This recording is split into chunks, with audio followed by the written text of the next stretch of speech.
business to the papers. Solange is back with us. She's starting off with Argentina's cup win last night. Yeah, papers across the globe are praising football great Lionel Messi today. As we can see on the front page of the Daily Express sports page, it was an out-of-this-world match, the paper says, saying that Messi now has a date with destiny. The 35-year-old has confirmed, as we see from the Daily Star sports page, he's confirmed that this is his last dance, his final World Cup match. And the paper says that he is just one victory away from, quote, a fairy tale ending to an astonishing career. Now, for the Argentine press, as we see in Clarín, they say that Messi's aim is not only to win the only title that he is currently missing, that of the World Cup, and also to bring home a third star for Argentina. Now, for El Territorio, it says that the 3-0 win against Croatia was, quote, at the hands of Messi, a reference here to the nation's football great Maradona and his hand of God goal at the Cup in 1986, with Messi trying to follow in Maradona's World Cup footsteps. Now to the excitement over tonight's match, of course, between France and Morocco. Yeah, there are stars in the eyes of the French team. That is what L'Équipe, the sports paper, is saying, as Les Bleus hope to get to the final and win a third cup or a third star. Now, while the Moroccans, they hope to be the first African nation to bring home their first World Cup. Now, this is a story of a match. That's the headline today of Libération. But the history here is an important one, as you can see in the paper's headline. And La Croix is also discussing history. It says that may the best team win in its editorial, but it praises sports for its ability to, quote, condense our plural identities and origins, which are thanks to immigration and migration.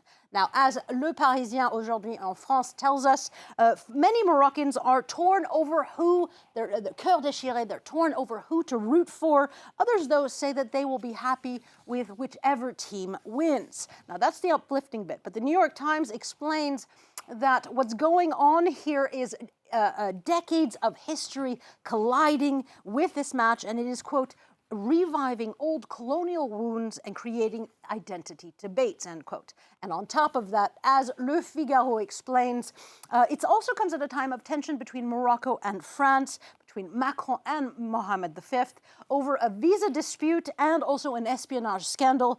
The issues are, quote, like abscesses that need to be punctured. Now to the war in Ukraine. Washington is finalising a plan to send some very sought-after weapons to Kyiv. Yeah, as the Wall Street Journal explains, it says that the U.S. Defense Department is expected to sign off on sending the coveted Patriot missile defense system to Ukraine. It has long wanted these missiles to help block attacks to the nation's infrastructure, but now that could become a reality. For La Croix, the French paper, it says that the Patriot system has become even more urgent, for they would help ward off attacks on Ukraine's electricity and power grid. And with winter temperatures now, that is something that the population needs more than ever.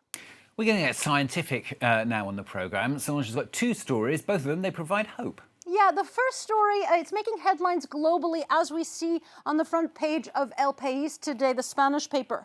It hails the announcement that U.S. scientists have made a major breakthrough in regard to creating nuclear fusion. Now, for the Financial Times, it says that the announcement, quote, raises hopes that we could soon have limitless clean energy. But it says that in the op-ed that there needs to be balance between this symbolically historic moment and the challenges, cost, and time that it'll take to make such a breakthrough a reality. In other words, we're still a ways off, but there is hope. We could say the same thing about this next story from the Financial Times as well. It's about an mRNA vaccine, cancer vaccine. The paper tells us that Moderna has successfully used this experimental cancer vaccine, and it actually cuts melanoma recurrence by some 44%. But again, like the fusion story and the fusion project, it is still far from commercialization and the technology's full potential. Finally, Solange has got some articles about a very important scientific discovery. I suspect this particularly if you're a woman. Yes, for men too, it's important. For health and science, for everywhere.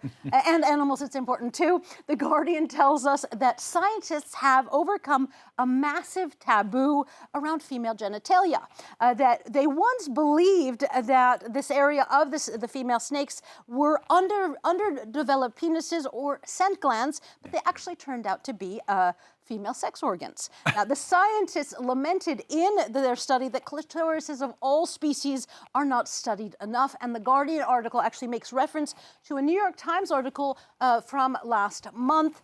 It explains that the clitoris is often treated, quote, as a side note, but it actually is an important part of half of the world's population, not just in regard to pleasure, it says, but also in regard to science and women's health. So, yay for breaking taboos about women's nether regions. I still can't believe that they confused that with underdeveloped penises or scent glands. Maybe they just didn't want to look correctly. I don't know. Yeah, you could be right. Solange on the papers on France 24.